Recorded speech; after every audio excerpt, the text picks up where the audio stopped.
Unit vector, heading दे दो unit vector. देखो unit vector, unit का मतलब 1 होता है, ये आप लोग जानते हो, कोई दिक्कत, इस पर हम लोग बाद में अच्छे से डिस्कस करेंगे। उससे पहले हम लोग कुछ देखो, यूनिट वेक्टर बहुत इम्पोर्टेंट है। आप फिजिक्स में अगर कहीं भी वेक्टर क्वांटिटी दिया हो और उसका डायरेक्शन अननोन हो, यदि आपको निकालना हो तो वो यूनिट वेक्टर की मदद से ही हम लोग निकालेंगे। हम लोग एक अच्छे एग्जाम्पल से यूनिट वेक्टर तक पहुंचने की कोशिश करते हैं। देखो अगर ये लिखा है, समझना बात को, जो 10 Newton force act on the body, on the body मतलब कोई बॉडी है जिस पर 10 न्यूटन फोर्स लग रहा है। इससे क्या क्लियर है? इससे एक ही बात क्लियर है कि 10 न्यूटन का कोई फोर्स है और वो किसी बॉडी पे लग रहा है। ये बात वेक्टर के लिए इनकम्प्लीट है, समझ आ रहा है ना? ऐसे लिखना वेक्टर को ही गलत है। तो कैसे लिखे, समझते हो उस बात को? देखो इसमें कहीं क्लियरिटी नहीं है। अगर मान लो ये बॉडी यहाँ बना, मान लो कि ये बॉडी अगर मैं बना भी दूँ, समझ आ रहा है ना? तो अगर लिखा है 10 Newton force act on the body, तो इससे कुछ हमें पता ही नहीं चलता। दूसरा देखो एग्जांपल अच्छे से, 10 Newton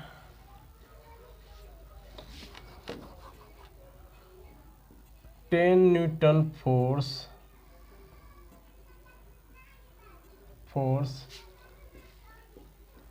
act on the body along x axis, या फिर आप ऐसे समझो, ऐसे भी लिख सकते तो टुवर्ड्स ईस्ट। समझ आ रहा है ना? तो ये इससे क्लियर है बात कि यहाँ कोई बॉडी है जिसके ऊपर 10 न्यूटन फोर्स इधर एक्स एक्सिस की दिशा में लग रहा है। तो यहाँ मतलब ये जो लाइन है, ये लाइन वेक्टर को एक्सप्लेन कर देता है। कोई मतलब यहाँ फोर्स की जगह दूसरा चीज़ भी हो सकता था, पर वो वेक्टर होता। तो 10 Newton force act on the body along X axis. अब देखो ऐसे तो आप लिख नहीं सकते, लिखोगे ऐसे कोई दिक्कत नहीं, पर ये जो एक कॉमन बात आएगा, कॉमन बात यहाँ इतना,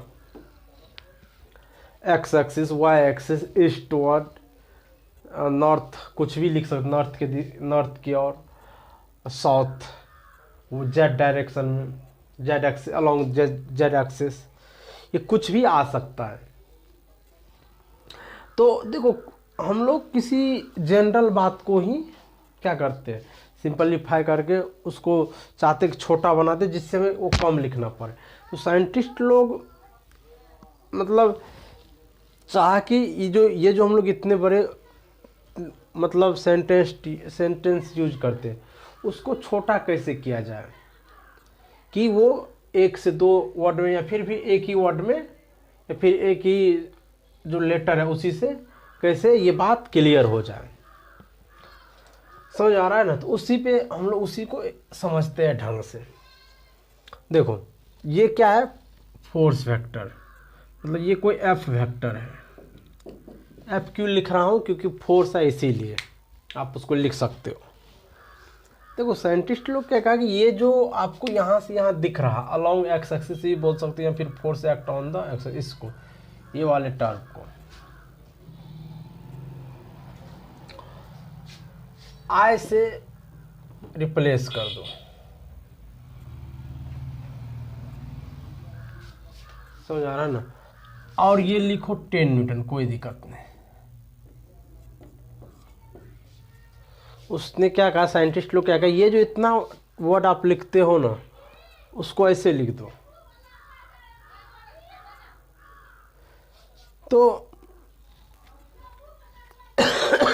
बोला गया कि इतना मतलब आप बार बार क्यों लिखोगे, क्या करो उसके बदले में कोई एक मतलब कोई एक लेटर लिख दो, मतलब वो इस कंप्लीट चीज़ को एक्सप्लेन करेगा। इसी के स्टैंडर्ड पे यूनिट वेक्टर का सारे बात होगा आगे समझना। तो ये क्या है यहाँ, इसी का नाम यूनिट वेक्टर रखा गया, यूनिट वेक्टर।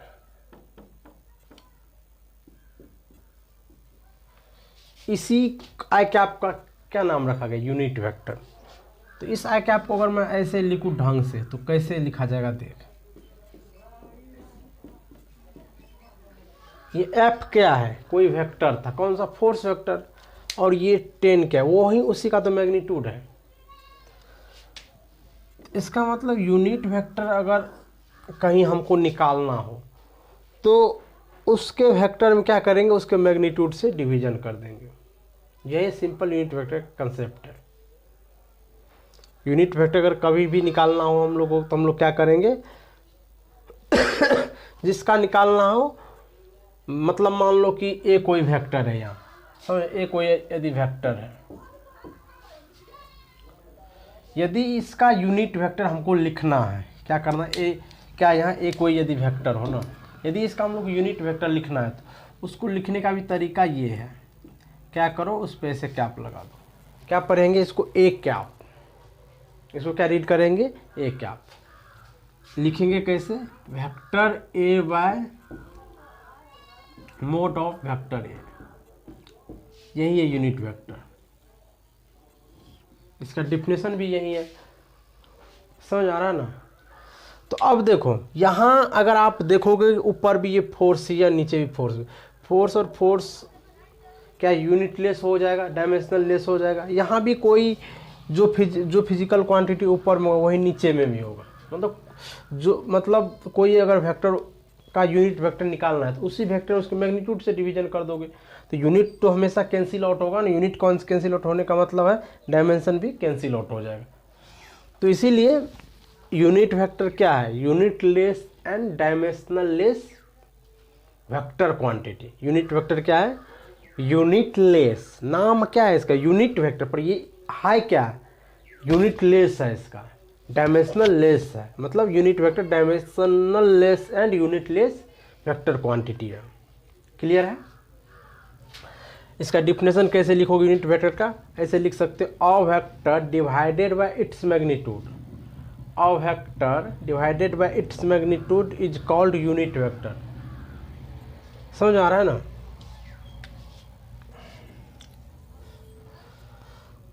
अब देखो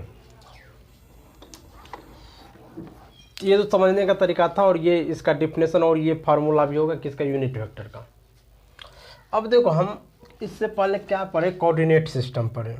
हमने क्या सीखे इससे जस्ट पहले, कोऑर्डिनेट सिस्टम। तो कोऑर्डिनेट सिस्टम इसीलिए हम लोग यहाँ सीखते हैं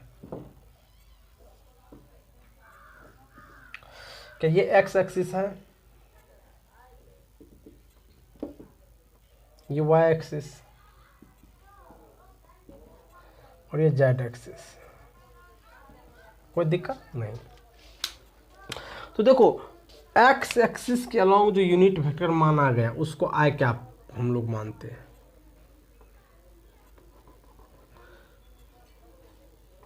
मतलब अगर कभी भी लिखा है 10 एन मतलब 10 न्यूटन आई कैप, तो हम उससे समझ आएंगे कि किसी बॉडी पे 10 न्यूटन फोर्स लगा के इधर एक्स एक्सिस की दिशा, वही लिख दे 10 न्यूटन जे कैप, तो क्या समझेंगे, उस बॉडी के ऊपर फोर्स लग रहा है जेड एक्सिस के लोग। अगर कहीं लिख दे के कैप मतलब 10 न्यूटन के कैप, तो हम लोग ये समझेंगे कि उस बॉडी के ऊपर फोर्स बॉडी पे जेड एक्सिस के लोग 10 न्यूटन लग रहा है। कभी ये लिखा है कि 10 आई कैप प्लस 20 जे कैप प्लस 30 के कैप, इसका मतलब क्या होगा, तो इसका मतलब ये होगा तीनों एक्सिस के और बॉडी के ऊपर फोर्स लग रहा है मतलब आई का कोफिशिएंट जितना होगा उतना आई कैप के लॉन्ग, मतलब आई का 10 है 10 होगा आई एक्सिस के लॉन्ग, जे का अगर 20 है तो 20 होगा वाई एक्सिस के लॉन्ग, अगर के का कोफिशिएंट 30 है तो बेसिकली जेड एक्सिस के लॉन्ग 30 न्यूटन फोर्स होगा। इतना ही है, सिंपल है, कुछ ज़्यादा नहीं। आप लिख सकते हो एक दो लाइन अगर नीचे लिखना चाहते हो तो। एक तो ये तो लिख ही लो, unit vector is the unit less and dimensional less vector quantity. और दूसरा लाइन ये लिख सकते हो, unit vector along X axis I cap, Y axis J cap and Z axis K cap.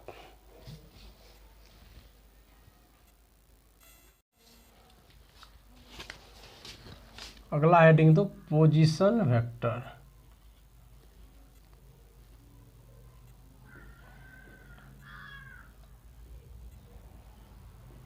Position vector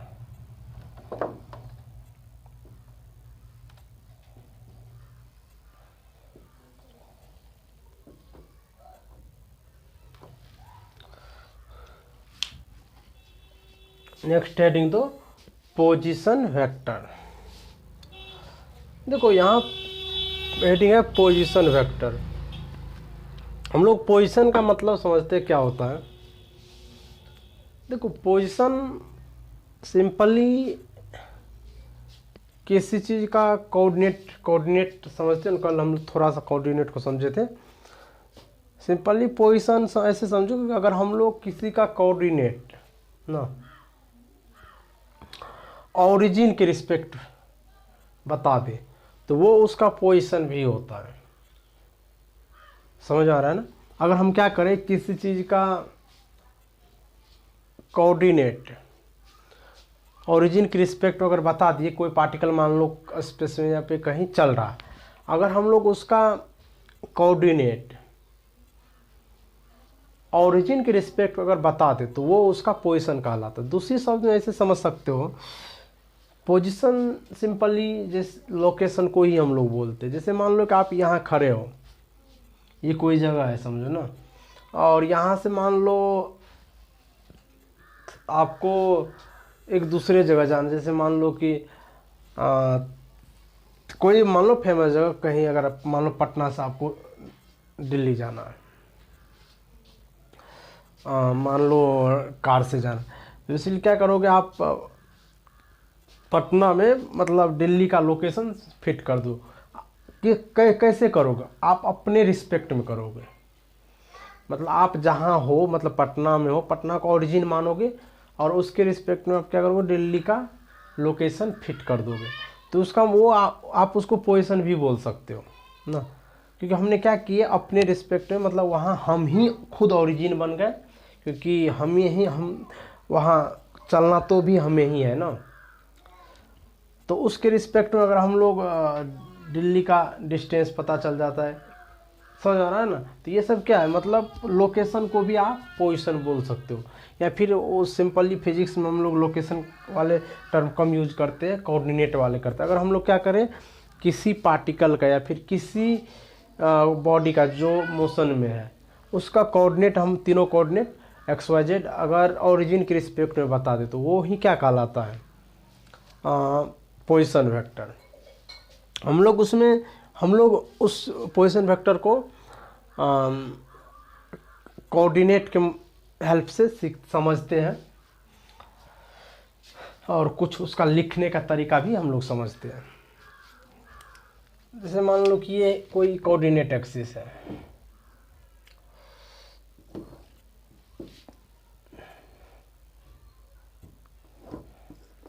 ये एक्स वाई जेड है, ये समझते हैं, एक्स एक्सिस वाई एक्सिस और जेड एक्सिस। समझ आ रहा है ना। मान लो कोई पार्टिकल पहले एक्स एक्सिस के लॉन्ग इतना एक्स चला, उसके बाद वाई एक्सिस चला, फिर जेड एक्सिस चला, तो ये बात सही है, पार्टिकल यहाँ बीच में कहीं होगा। लेकिन हम लोग अपने नोटबुक पे या फिर बोर्ड पे स्पेस में कोई चीज़ नहीं बना सकते। हम लोग एज्यूम करेंगे कि ये 3 मतलब यहाँ है, पर हम लोग वहाँ उसको बनाना पॉसिबिलिटी नहीं है। तो मान लो क्या किया, पार्टिकल कोई तीनों एक्सिस कवर करके पॉइंट पी पे पहुँच गया। कहाँ पहुँचा? Point P. तो उसका कोऑर्डिनेट क्या होगा? X Y Z. क्यों एक्स वाई जेड हम लोग लिए? क्योंकि वो तीनों एक्सिस के अलावा चल चुका है। समझ आ रहा है ना? तो देखो यहाँ पोजीशन वेक्टर बनाने का तरीका क्या है समझना। ये ओरिजिन है जिसकी कोऑर्डिनेट 0 0 0 है, इसको ओ से हम लोग लिख सकते हैं। देखो मान लो कि पार्टिकल अभी यहाँ है इस पॉइंट पे, तो अगर यहाँ आपको पोजीशन वेक्टर बनाना है तो वहाँ एक वेक्टर मतलब ग्राफिकल रिप्रेजेंटेशन वेक्टर हम लोग सीख चुके हैं। तो यहाँ आप क्या करो, एक वेक्टर इस तरह से कंसीडर करो कि उसका हेड कहाँ हो? पी पर, और टेल ओरिजिन पे। उसका हेड कहाँ हो? पी पर। उसका हेड कहाँ हो? पी पर, और टेल कहाँ हो? ओरिजिन पे।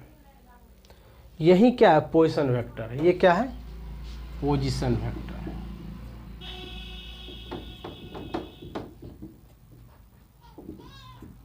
समझ आ रहा है ना? हम लोग इसको जनरली आर से लिखेंगे, और आर आप यहाँ पे आर ओ पी भी लिख सकते हो। रीड कैसे करेंगे मैं थोड़ा इधर लिख के बताता हूँ इसको। रीड कैसे करेंगे? आर ओ पी को position vector of P with respect to O, मतलब ओरिजिन।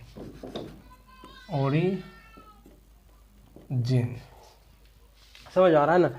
ये आर ओ पी को आप रीड कैसे करोगे? Position vector of P with respect to origin, मतलब ओरिजिन के रिस्पेक्ट में। लिखने का तरीका उसको ऐसे है, R O minus R P, मतलब आर पी माइनस आर। आप एक ही बात ध्यान में रखना, यहाँ जैसे लिखा होता है ना, यहाँ उसके उल्टा लिखते। जैसे कि आर ओ पी लिखा है तो जो बाद में हो उससे हम लोग शुरू वाले को घटाते हैं। समझ आ रहा है ना?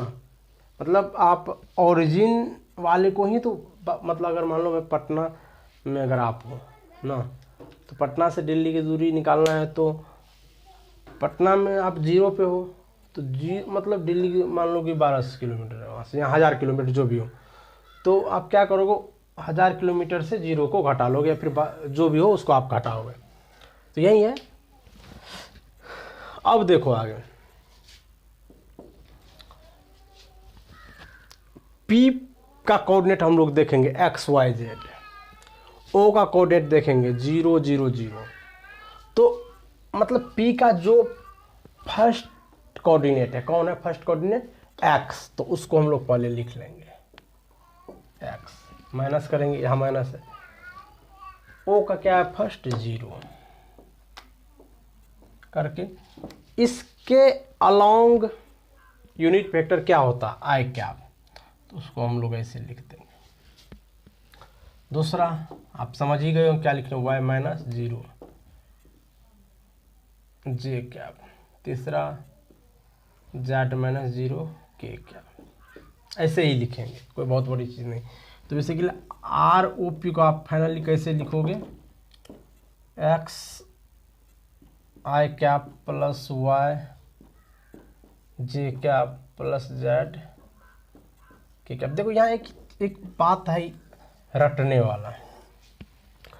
अगर पार्टिकल जहाँ से चलता है ना, सिर्फ वहाँ एक ही चीज़ देखना कि वो ओरिजिन है या फिर कहीं और से चलता है। एक ही बात देखना, ओरिजिन से चले तो उसके बाद जितना भी दिया हो ना, जो भी कोऑर्डिनेट चला होगा, जैसे मान लो ओरिजिन से चल के 6 10 15 पे पहुँच गया, तो उसका पोजीशन वेक्टर तो होगा 6 आई कैप प्लस 15 जे कैप प्लस 20, अगर मैं बोला हूँ तो 20 के कैप। जो भी मैं बोला हूँ वो आप क्या उसमें आई जे के लगा दोगे। समझ आ रहा है ना, एक ये चीज़ समझना। और दूसरी बात इसका मैग्नीट्यूड कैसे, ये तो बेसिकली आपका पोजीशन वेक्टर है, इसी का अगर आपसे पूछे मैग्नीट्यूड निकालना तो कैसे निकाल लोगे, ऐसे निकालेंगे, कुछ मत करना, समझ लो थोड़ा। अगर आप पोजीशन वेक्टर निकाल चुके उसके बाद अगर आपको मैग्नीट्यूड बोले निकालने के लिए तो कैसे निकालोगे, आप सिर्फ इतना देखना कि आई कैप का कोफिशिएंट क्या है, यहाँ आई कैप कोफिशिएंट एक्स है, उसी का स्क्वायर कर देना, एक्स स्क्वायर प्लस, बीच प्लस में कोई फर्क नहीं पड़ेगा। अब जे का कोफिशिएंट क्या है, वाई, तो वाई का स्क्वायर प्लस के का क्या है, सॉरी के का कोफिशिएंट जे, जेड, तो जेड स्क्वायर। समझ आ रहा है ना, यहाँ आप पोजीशन वेक्टर का यूनिट भी निकाल सकते, सॉरी यूनिट वेक्टर भी निकाल सकते हो। ये क्या है, magnitude of position vector, OP का यूनिट वेक्टर भी निकाल सकते हो। कैसे निकालोगे, R O P vector by mod of R O P. तो ये 3 बात आप याद रखो अभी पोजीशन वेक्टर के लिए।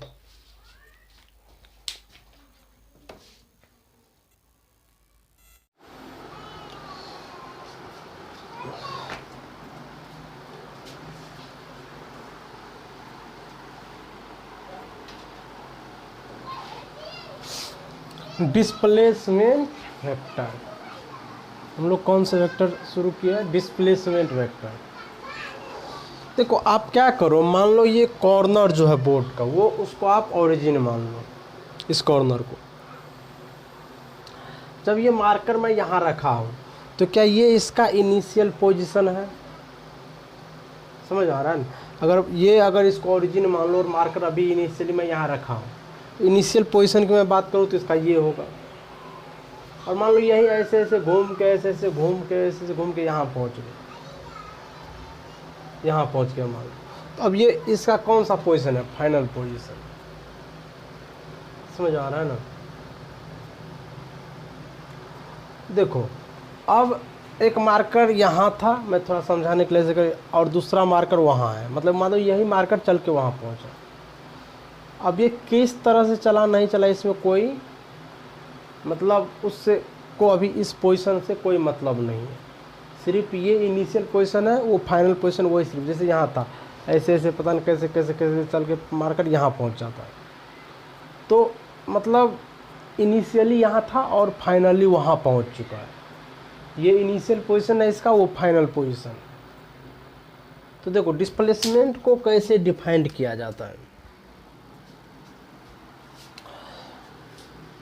डिस्प्लेसमेंट को कैसे डिफाइंड किया जाता है समझना। कहा जाता है कि वैसे आप अगर सिंपली आप अंदर 10th में भी ये सीखो, एक मतलब पार्टिकल यहाँ से यहाँ चल के गया, तो इन दोनों पॉइंट के बीच के शॉर्टेस्ट डिस्टेंस को ही आप डिस्प्लेसमेंट कहते हो। तो वो कौन होगा, इस मतलब इनको क्या करो, एक स्ट्रेट लाइन से जोड़ दो और उस स्ट्रेट लाइन का जो लेंथ होगा वही क्या होगा, डिस्प्लेसमेंट होगा। लेकिन उसको थोड़ा हम लोग और थोड़ा अच्छे से समझते हैं वेक्टर के टर्म में। देखो अब यहाँ से जब पार्टिकल यहाँ गया तो इसने क्या चेंज करा, पोजीशन। मतलब इनिशियली इसके रिस्पेक्ट में इनिशियली क्या था, ये पोजीशन था, फाइनली क्या हो गया, ये हो गया। तो इसने क्या करा, मतलब अपना पोजीशन को चेंज कर दिया, और यही चेंज इन पोजीशन क्या है, डिस्प्लेसमेंट है। तो डिस्प्लेसमेंट की डिफिनेशन की अगर बात किया जाए तो डिफिनेशन की मैं बात करूँ तो इसका 2 डिफिनेशन है। एक तो ये कि shortest path length between 2 point, उसी को हम लोग क्या बोलेंगे, या फिर शॉर्टेस्ट डिस्टेंस बिटवीन 2 पॉइंट, कुछ भी बोल सकते हो, उसी को हम लोग डिस्प्लेसमेंट बोलते हैं।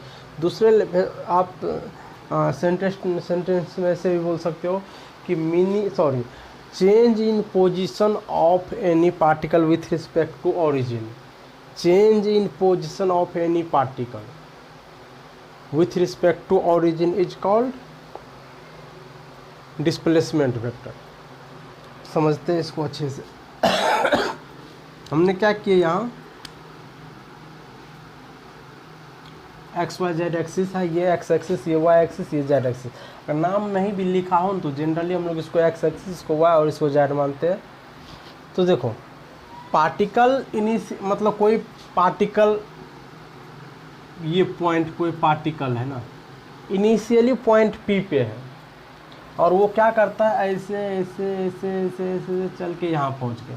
जब पॉइंट पी पे था तो उसका पोजीशन वेक्टर क्या होगा, या फिर उसकी कोऑर्डिनेट क्या है, X initial, Y initial, Z initial. क्यों इसको मैं आई करके इनिशियल करके लिख रहा हूँ, क्योंकि ये अभी इनिशियल है, इसीलिए इसका हमने क्या नाम। अब मान लो अगर हम लोग को यहाँ पर अगर पोजीशन वेक्टर बनाना तो कैसे बनाएंगे, मतलब एक एरो ले लेंगे, जिस एरो का हेड कहाँ होगा, उस पॉइंट पे जहाँ पार्टिकल होगा, और टेल कहाँ, सॉरी उल्टा बोल, हाँ सही है, टेल कहाँ होगा, ओरिजिन पे। फिर पार्टिकल का मतलब ये कौन सा पोजीशन होगा, इनिशियल। पार्टिकल क्या किया, ऐसे से चल के यहाँ पहुँचा, तो यहाँ इसका ये क्या है, फाइनल पोजीशन है। कहाँ फाइनल पार्टिकल कहाँ पहुँचा है, क्यू पे, तो उसका फाइनल कोऑर्डिनेट क्या होगा, X final, Y final, Z final. General हम लोग ले रहे हैं तो इसका फाइनल पोजीशन वेक्टर क्या है, आर फाइनल। तो अगर हम लोग अगर देखें तो ये जो मतलब ये पॉइंट है, मतलब पार्टिकल इस पॉइंट से चल के यहाँ पहुँचा है ना, तो इस पॉइंट के बीच का लेंथ क्या है, हमने एक यहाँ वेक्टर बनाया है, क्या वही है इन दोनों पॉइंट के बीच का लेंथ, समझ वही तो है। तो उसको कैसे निकाला जाएगा, तो निकालने के लिए हमने इसका मतलब इसका जो डिफिनेशन है उसको यूज करते हैं। एक तो ये कि मतलब shortest distance between two point, या दूसरा ये चेंज इन पोजीशन। तो चेंज इन पोजीशन कैसे निकालेंगे, चेंज का मतलब ही क्या होता है, फाइनल माइनस इनिशियल। याद रखना, चेंज का मतलब ही क्या होता है, फाइनल माइनस इनिशियल। तो जैसे कि इनिशियल पोजीशन इसका ऐसे हम लोग लिख सकते हैं, क्यों ऐसे लिखे, क्योंकि इसका कोऑर्डिनेट इतना, फाइनल पोजीशन ये है। हम लोग पोजीशन लिखने के लिए सीख चुके हैं। अब ये क्या है, ये डेल्टा आर क्या है, यहाँ डिस्प्लेसमेंट वेक्टर, समझ आ रहा है ना। तो डिस्प्लेसमेंट वेक्टर कैसे लिखेंगे, R final minus R initial. तो आर फाइनल का जो मान था हमने यहाँ रख दिया, और इनिशियल का जो मान था हमने यहाँ रखा। तो अब यहाँ समझना, देखो एक्स फाइनल और ये एक्स इनिशियल, अगर इसको अगर ब्रैकेट तोड़ोगे तो इसमें माइनस जाएगा, या जो किसके साथ होगा, एक्स इनिशियल के साथ। अब एक्स फाइनल के साथ x final I cap minus x initial I cap, इन दोनों में क्या आई कॉमन आप ले लोगे, तो क्या बचेगा, x final minus x initial. उसी तरह से वाई इनिशियल में भी मल्टीप्लाई करोगे तो उसको भी आप ऐसे लिख सकते हो, और जेड को भी ऐसे लिख सकते हो। उसके बाद अगर हम लोग देखें डिस्प्लेसमेंट वेक्टर का मैग्नीट्यूड, तो सेम उसी तरह से लिखते जिस तरह से पोजीशन का निकाले। इसको आप डिस्टेंस फार्मूला भी बोलते हो अंदर 10th में। आई कैप का कोएफिशिएंट जो है उसी का हम लोग क्या करेंगे, मतलब रूट के अंदर स्क्वायर करेंगे, प्लस जे कैप का जो होगा उसका करेंगे, और के कैप का जो होगा उसका करेंगे। उसके बाद उसका यूनिट वेक्टर भी आप निकाल सकते हो।